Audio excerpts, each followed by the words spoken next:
We've got David Turi coming up, we've got Luke Pritchard of the Kooks, we've got Mark Thomas coming up. But next, representing Via Campesina, who are the peasant farmers from Latin America, Yup Dakuya. For People First to ask La Via Campesina to be present at this giant meeting.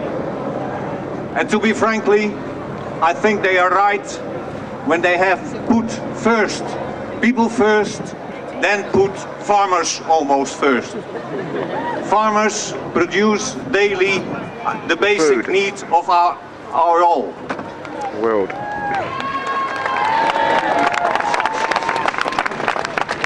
But I have two serious reasons to be here. The one is that farmers are, of course, and their families, the ones that are the most vulnerable for climate changes. The second reason is that when we take the right decisions, farming can be a big part of the solution of the climate problem. But frankly, I hesitated to be representative of Via Campesina today. You probably expected somebody from the global south. But we are a movement of all the continents with farmers and landless people from all over the world. We share the same values and the same ideas about agriculture. But it would have been better that somebody from the south would talk about the vulnerability of their livelihoods. I come from the southwest part of the Netherlands, from a polder below sea level.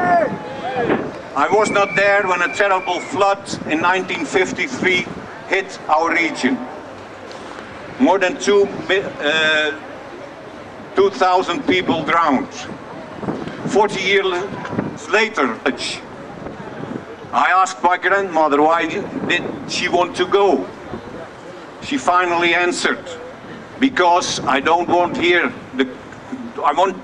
to be remembered of the cries of people dying in the night, drowning in the night. Our president of our union has been to Nileni in Mali to meet with Via Campesina International on food sovereignty. She told us about the circumstances, the hard circumstances, the heat, the dust, and the lack of fresh water on the first day. So we know just a little of how vulnerable family farms are all over the world for climate changes. What about the solution? We must first repair the mistakes that have been made with agriculture. In the neoliberal days, they decided to treat agriculture as any other good. So countries should open their borders for cheap imports. Corn growers in Mexico didn't have a living anymore because of the cheap imports, worsened by the subsidies paid by American and European governments to promote exports. Wrong, scandalous. Mexican farmers had to quit their farm and sought in the cities or in the US or elsewhere a new living in poor conditions. And that went on for years, and all of a sudden the harvests are bad and prices explode because countries like Mexico have lost their food sovereignty. Europe, this part of the world, has to face enormous imports of soybeans. We cannot feed our own people and our own cattle with our own feed because of that. Therefore, we must return to food sovereignty, the right of peoples to protect their agriculture, to develop an agriculture that is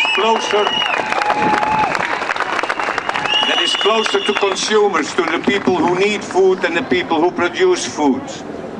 So for the people of Put People First, thank you for having an ear for what is going on in agriculture. Thank you for having an eye for that, and keep it all up. Thank you.